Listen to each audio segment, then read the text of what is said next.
कोई माँ अपने बच्चों को बनाना चाहे, किसी खास ढंग का अंतर्मुखी बनाना चाहे, सत्यवादी बनाना चाहे, चरित्रवान बनाना चाहे, परमात्मा की दिशा में ले जाना चाहे, तो इस भूल में कभी ना पड़े कि वो सीधे सीधे बच्चे को परमात्मा की दिशा में ले जा सकती।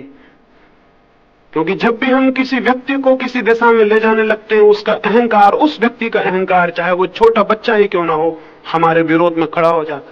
क्योंकि दुनिया में कोई भी घसीटा जाना पसंद नहीं करता, छोटा बच्चा भी नहीं करता।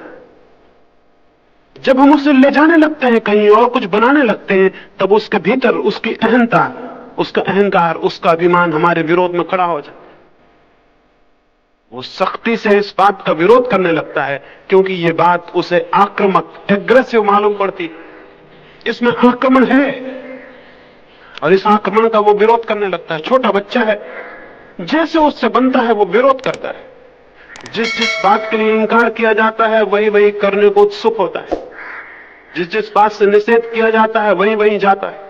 जिन जिन रास्तों पर रुकावट डाली जाती है वही रास्ते उसके लिए आकर्षक हो जाते हैं। फ्रायड एक बड़ा मनोवैज्ञानिक हुआ, अपनी पत्नी और अपने बच्चे के साथ एक दिन बगीचे में घूमने गया। जब सांझ को वापस लौटने लगा, अंधेरा गिर गया, तो देखा दोनों ने कि बच्चा कहीं नदारद है। फ्रायड की पत्नी घबराई, उसने कहा कि बच्चा तो साथ नहीं है, कहां गया? बड़ा बगीचा था, मीलों लंबा, अब रात को उसे कहां खोजेंगे? फ्रायड ने क्या कहा? उसने कहा, तुमने उसे कहीं जाने को वर्जित तो नहीं किया था, कहीं जाने को मना तो नहीं किया था? उसकी स्त्री ने कहा, हाँ मैंने मना किया था, फवारे पर मत जाना। तो उसने कहा, सबसे पहले फवारे पर चल के देख लें, 100 में 99 मौके तो ये हैं कि वो वहीं मिल जाए, एक ही मौका है कि कहीं और हो।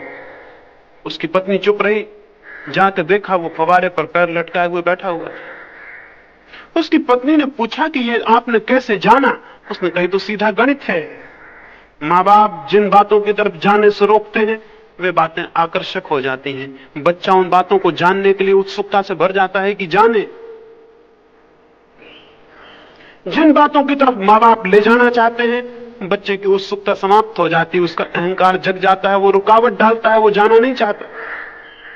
आप ये बात जान के हैरान होंगी कि इस तथ्य ने आज तक मनुष्य के समाज को जितना नुकसान पहुंचाया है, किसी और ने नहीं।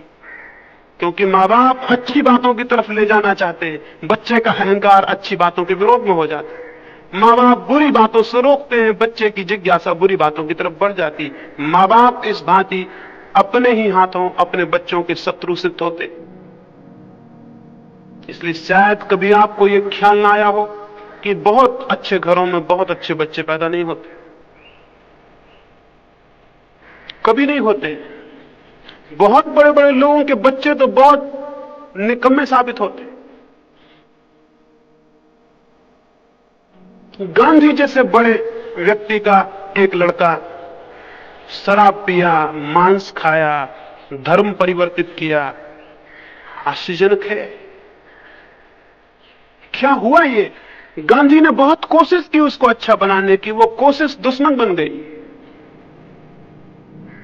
तो एक बात तो ये समझ लें कि जिसको भी परिवर्तित करने का ख्याल उठे, पहले तो स्वयं का जीवन उस दिशा में परिवर्तित हो जाना चाहिए।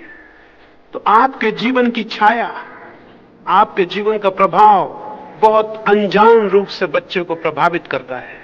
आपकी बातें नहीं, आपके उपदेश नहीं, आपके जीवन की छाया बच्चे को परोक्ष रूप से प्रभावित करती है और उसके जीवन में परिवर्तन की बुनियाद बन जाती। और दूसरी बात, बच्चे को कभी भी दबाव डालकर, आग्रह करके किसी अच्छी दिशा में ले जाने की कोशिश मत करना। वही बात अच्छी दिशा में जाने के लिए सबसे बड़ी दीवार हो जाएगी। और हो भी सकता है जब तक वो छोटा रहे आपकी बात मान ले, क्योंकि कमजोर है और आप ताकतवर हैं, आप डरा सकते हैं, धमका सकते हैं, आप हिंसा कर सकते हैं उसके साथ।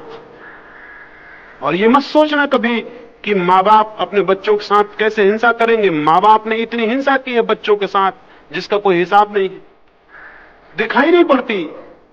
जब भी हम किसी को दबाते हैं तब हम हिंसा करते हैं। बच्चे के अहंकार को चोट लगती है, लेकिन वो कमजोर है, सहता है। आज नहीं कल जब वो बड़ा हो जाएगा और ताकत उसके हाथ में आएगी, तब तक आप बूढ़े हो जाएंगे, तब आप कमजोर हो जाएंगे, तब वो बदला लेगा। बूढ़े माँ बाप के साथ बच्चों का जो दुर्व्यवहार है उसका कारण माँ बाप ही है।